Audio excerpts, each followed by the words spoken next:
asociado a cuestiones de la evolución biológica no del hombre, sino de las otras especies. Bien, tenemos esa corriente evolucionista clásica.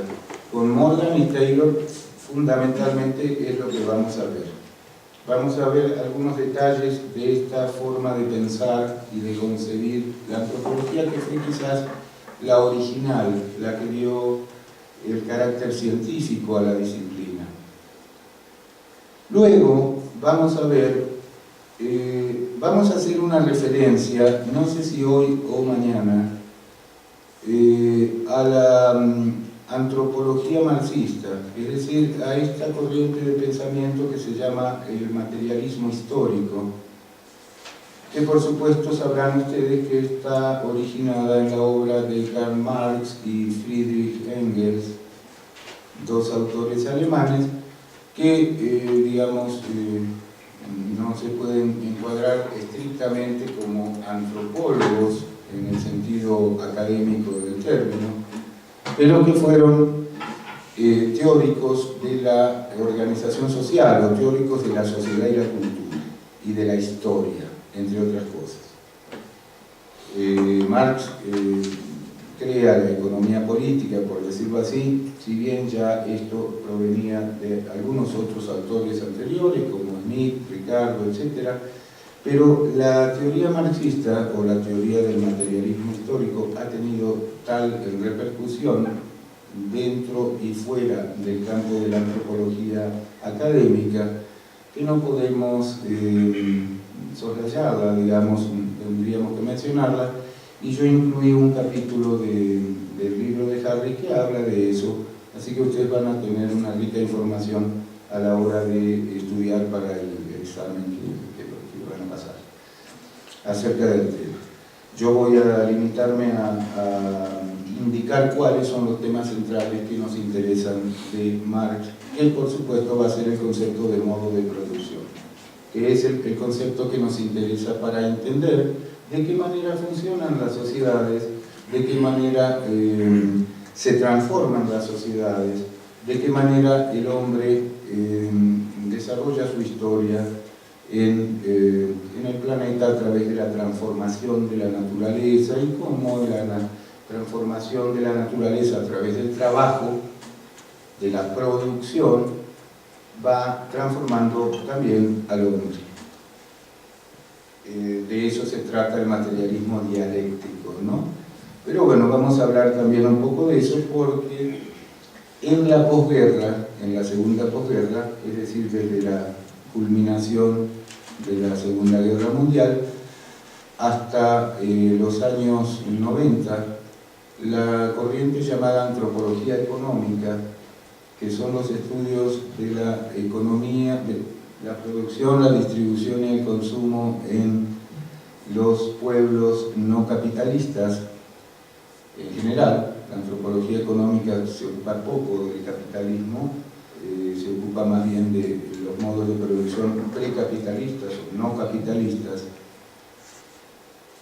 Pues bien, esa antropología económica, generalmente de puño marxista, aunque no necesariamente, hay también formalistas, marginalistas, etc.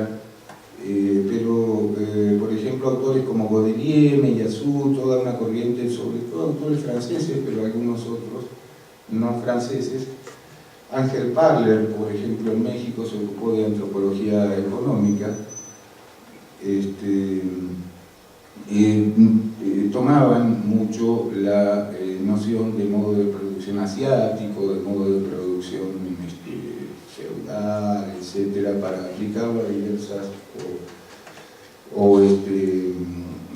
conceptos del marxismo en general, para hablar de economía primitiva, por decirlo así, Marshall Sahlins, etc. Es decir, si bien hoy en día la antropología económica es un tema bastante olvidado, fue muy vigente en los años 70, 80, etc. Así que vamos a referirnos también a eso brevemente. Y un tercer una tercera corriente de la antropología fundamentalísima y cada día más relevante, a mi entender, es la corriente del particularismo histórico fundada por Franz Boas. Franz Boas, un científico alemán que llegó a los Estados Unidos en la década de los 1880 y vivió allí unos 50 años aproximadamente, 40 y tantos años, hasta su muerte en 1943, fue el antropólogo, el primer maestro de antropología que hubo en Estados Unidos. Y fue probablemente el antropólogo más influyente de toda la historia de la antropología norteamericana, que es probablemente la antropología más influyente en toda la historia de la antropología. Digo, en cuanto al volumen de su producción, a la variedad de los estudios realizados, a la diversidad de áreas que han cubierto, a la importancia de las instituciones que han desarrollado. Boas fue uno de los fundadores de la AAA, la Asociación Americana de Antropología, en 1900, y digamos que revitalizó la revista American Anthropologist, American Ethnologist, fue el editor del Handbook de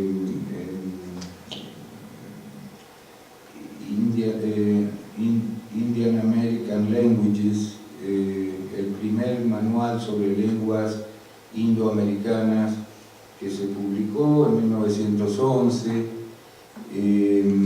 publicó 700 artículos, 6 libros, fundó todas las asociaciones, etc. Es el héroe cultural. Franz Boas es el héroe cultural de la antropología norteamericana. Vamos a hablar mucho de Boas porque me da la impresión de que, no solo porque la antropología que se practica en este instituto está muy influida por esa tradición, por la tradición boasiana. Ustedes podrán observar, o habrán observado, que en este departamento, en este Instituto de Investigaciones Antropológicas, practicamos 4 grandes ramas de la antropología, igual que, bueno, en la ENA hay más, pero aquí tenemos antropología física, lingüística antropológica, arqueología y antropología y etnología, que es esta de la cual estamos platicando ahora. Esa división en 4 partes de la antropología es idea de Boas, de Franz Boas, que repito fue el primer antropólogo, maestro de antropología académicamente, universitario, así, con alumnos, tesis y departamentos en Columbia, etcétera, que hubo en la historia de la antropología norteamericana. Entonces esa antropología boasiana, que además influyó sobre Manuel Gamio, que fue discípulo de él, influyó mucho también en el desarrollo de la antropología mexicana. Es decir, sepamos o no, somos de alguna manera herederos de esa tradición boasiana, y es muy interesante esto porque es muy rica paradójicamente Boas no desarrolló una teoría. Él fue más que nada un promotor a la ultranza de la investigación empírica, de la etnografía, del trabajo de campo, y le repugnaban las generalizaciones teóricas, básicamente. En principio, ¿no?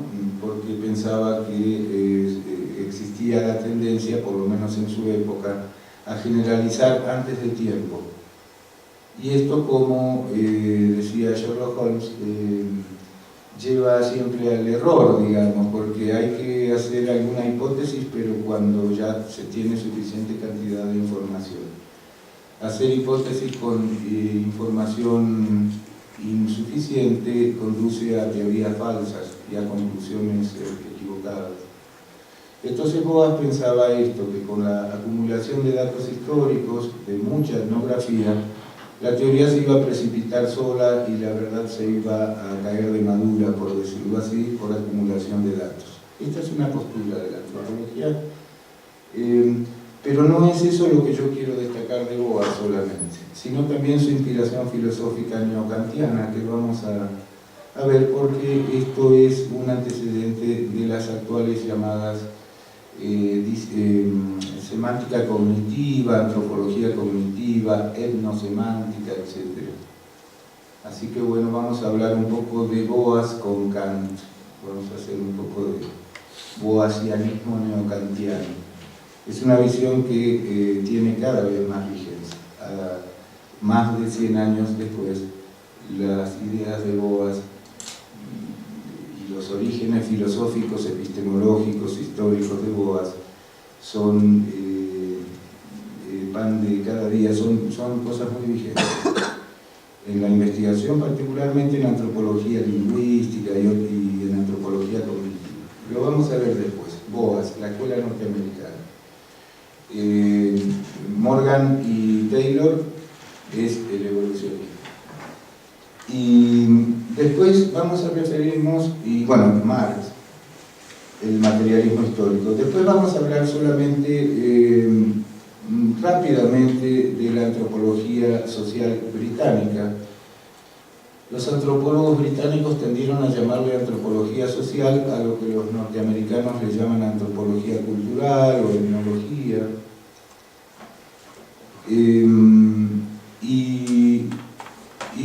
Y el núcleo de todo esto es el funcionalismo de Malinowski. Vamos a ver, esto lo vamos a ver más o menos rápidamente aquí en la clase, lo van a poder leer ustedes en un capítulo también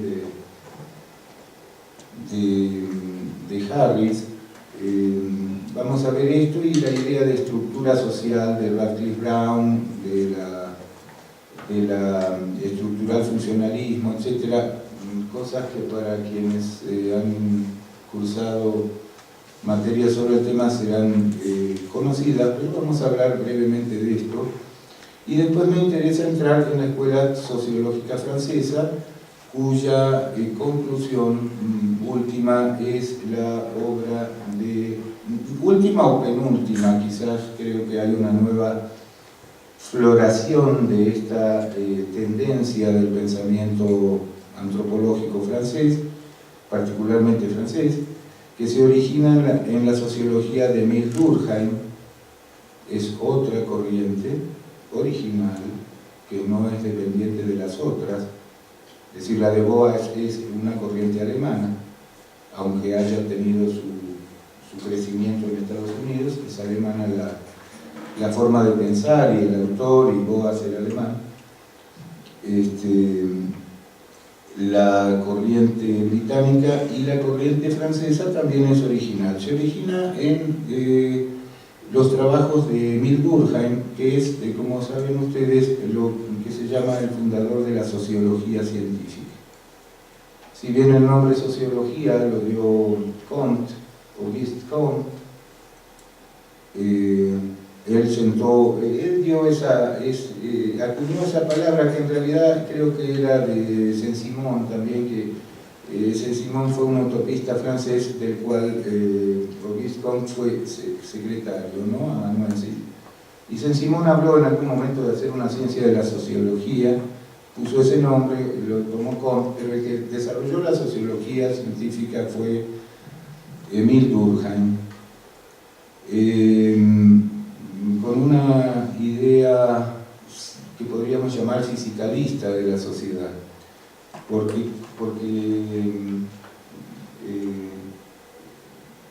Durkheim pensaba que los hechos sociales eran cosas. Este era un principio. Una de las reglas del método sociológico es esta: los hechos sociales son cosas, no son ideas. A eso se refería. Como son cosas, se pueden estudiar objetivamente. Y como son cosas, su estudio objetivo puede dar lugar a leyes generales, es decir, principios que se pueden aplicar en muchos casos, no son historia, en el sentido de que la historia se ocupa de hechos irrepetibles, singulares, individuales. No, la sociología tiene derecho a ser una ciencia porque tiene un objeto propio. ¿Y cuál es ese objeto propio? La estructura social o la mentalidad colectiva, la conciencia colectiva, que no es la conciencia individual de cada miembro de la sociedad. Ni siquiera es la sumatoria de las conciencias individuales de los miembros de una colectividad, sino que es un modo de pensar que tiene una naturaleza objetiva, que no depende de la voluntad individual de cada uno, sino que es un hecho social. El hecho social es una cosa, no es un hecho individual. Por lo tanto, el individuo no puede modificar ese hecho a voluntad, no es una ocurrencia de su mente, es algo que se le impone al individuo.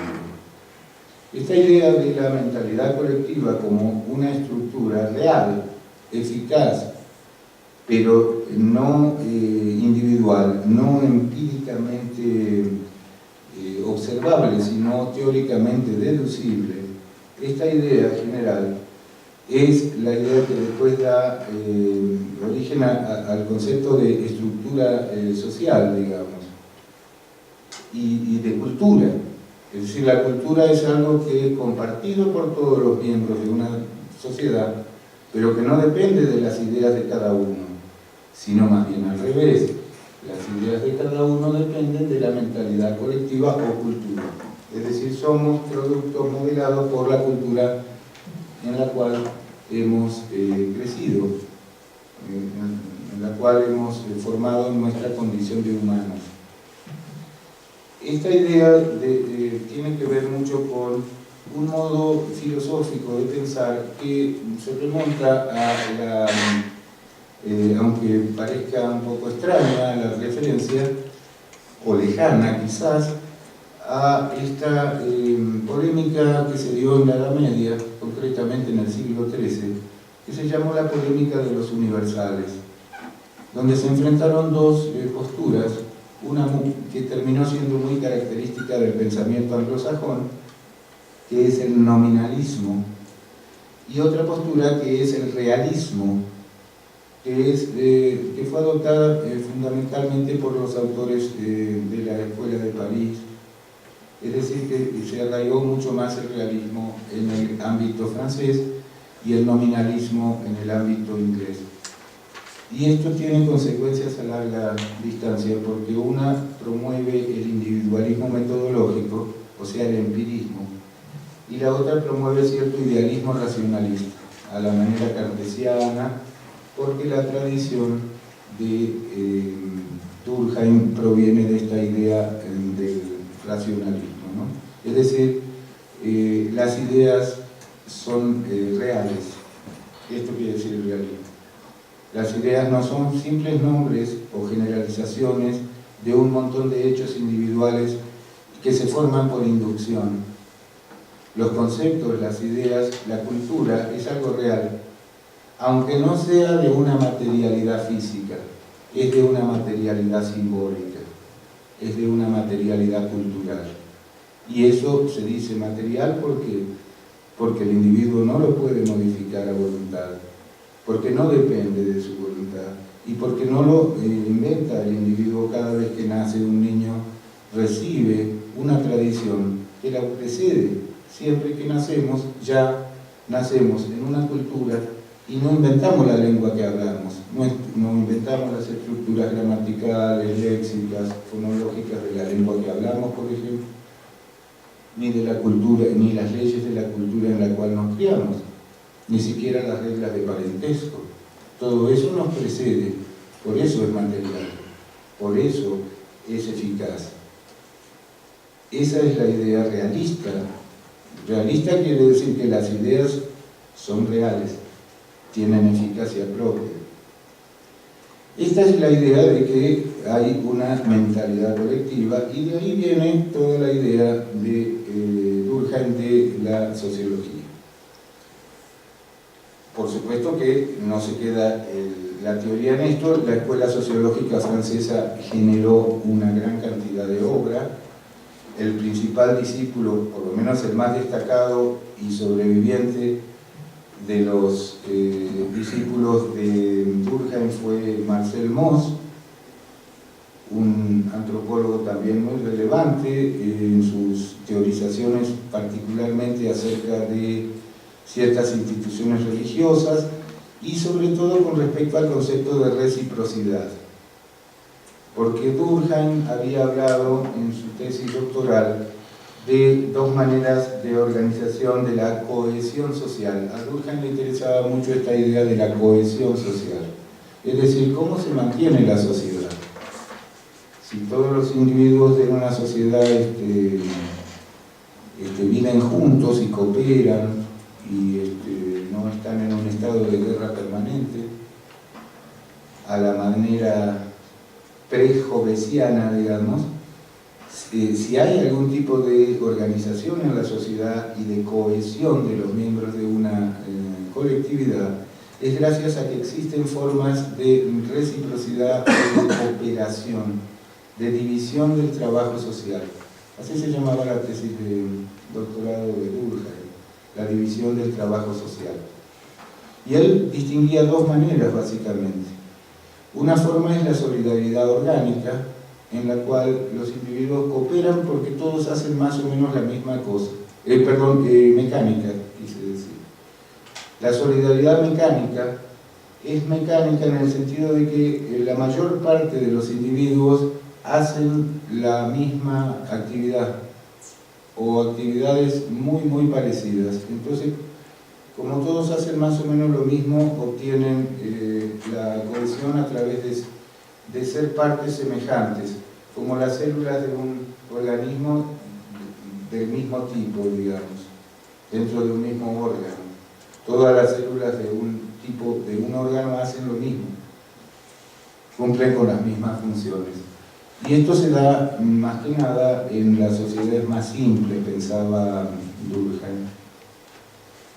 Por otro lado está otra manera, tal vez más compleja, más evolucionada, entre comillas, de organización, que sería la solidaridad orgánica. La solidaridad orgánica es aquella forma de cooperación de los miembros de una sociedad en la cual cada uno cumple una función diferente. Así como el hígado cumple una función distinta a la del estómago y distinta a la del intestino, o a la del páncreas, o a la vesícula, etc. Entonces, entre todos esos órganos, cada uno cumpliendo con su función específica, pero cooperando en una especie de sistema orgánico, logran el objetivo de mantener el metabolismo, la vida del individuo, organismo complejo.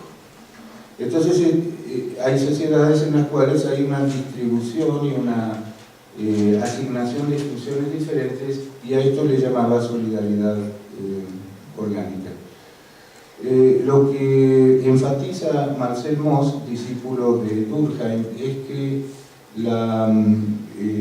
lo que mantiene unida una sociedad es básicamente el principio de reciprocidad. Y el principio de reciprocidad consiste en dar, es decir, los individuos intercambian entre sí cosas, palabras, valores. Lo que se intercambian son valores. Los valores pueden ser de diversos tipos. Pueden ser valores económicos, pueden ser valores simbólicos de diversa naturaleza. Entonces lo que mantiene unida a la sociedad es esta obligación moral, digamos, moral, legal, política, o lo que sea, de dar al otro, de no guardarse todo para uno. Esta es la reciprocidad. Para poder vivir en sociedad tienes que dar algo, tienes que entregar un valor, ya sea el producto de tu trabajo, tu hermana en matrimonio,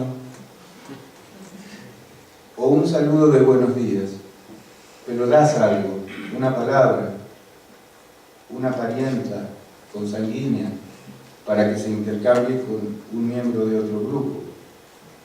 un bien que tú produjiste y que se lo das a otro, y el otro tiene la obligación de recibirlo. De esa forma en que cuando a uno lo invitan un plato de comida, un trago, uno no puede rechazarlo, porque rechazar eso no es rechazar, ay no, no me gustan las lentejas, entonces no las quiero, no, las tienes que aceptar aunque no te gusten, porque lo que te está dando ese individuo no es solamente un plato de comida, sino un don, una donación, porque hay algo de él en ese plato de comida o en ese don que él te está entregando. Entonces tú no tienes derecho a rechazarlo, tienes que aceptarlo, aunque no te guste. Esto es la obligación de dar, o sea, compartir lo que se tiene, de recibir lo que te dan y de tener la conciencia de que estás en deuda y tienes que, en forma diferida o inmediata, hacer la contrapartida y devolver. No lo mismo, por supuesto, sino alguna otra cosa a cambio. Porque esto es la argamasa, o es la metáfora que se usa a veces, es que ese don es como una especie de hilo y de aguja que va uniendo las partes, los grupos y los individuos de una sociedad para formar un tejido. Es una especie de urdimbre, de costura que va uniendo, que va surciendo las partes interminablemente, que va reuniendo las partes dispersas a través de esta circulación de los intercambios. Entonces decía Marcel Mauss, el principio de la sociedad, de la cohesión social, es el principio de reciprocidad, que es la obligación de dar, recibir y devolver. Si esto no existe, si esto se rompe, si esto se transforma en un digamos en un desequilibrio por ser inequitativo, porque hay algunos que solo dan y hay otros que solo reciben y no devuelven. Si ocurre esto, se trastorna la cohesión social y se produce el conflicto, porque la reciprocidad no existe. Este principio de reciprocidad social se traslada también al mundo de los dioses o al mundo de los seres espirituales. Así como los hombres establecen vinculaciones de reciprocidad entre ellos, entre sus grupos, establecen relaciones de parentesco a través del intercambio de sus parientes, digamos, los intercambios matrimoniales, los intercambios lingüísticos, porque yo te hablo, tú me escuchas y después me contestas. Este es un intercambio de palabras, de signos lingüísticos, que son valores sociales, tienen sentido, no son simples ruidos. Lo mismo con la economía, lo mismo con el parentesco, que está basado en el intercambio matrimonial. Así se mantiene unida la sociedad. De lo contrario, cuando se rompe la reciprocidad, se pasa al intercambio de porrazos así, pedradas, balazos o algún otro tipo de intercambio que ya no es así, digamos que es mutuo pero que no ayuda a la cohesión social, y eso se llama guerra, de todos contra todos o lo que sea. Entonces, como la sociología lo que busca no solamente es estudiar la sociedad, sino también tratar de encontrar valores que permitan mantenerla unida de manera más o menos armónica, lo que se enfatiza es esta idea de reciprocidad, que reviste infinita cantidad de formas en las infinitas cantidades de sociedades que se han estudiado a lo largo del mundo y de la historia.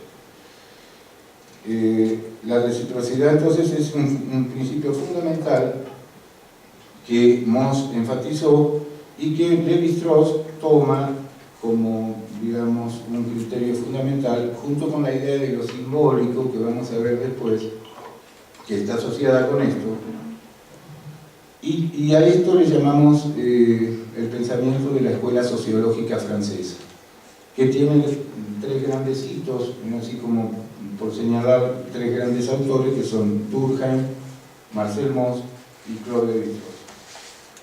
Con eso ya tendríamos más o menos un panorama general de las grandes corrientes de la antropología, de las corrientes básicas. La corriente norteamericana de Boas, que repito tiene su origen en el pensamiento neokantiano de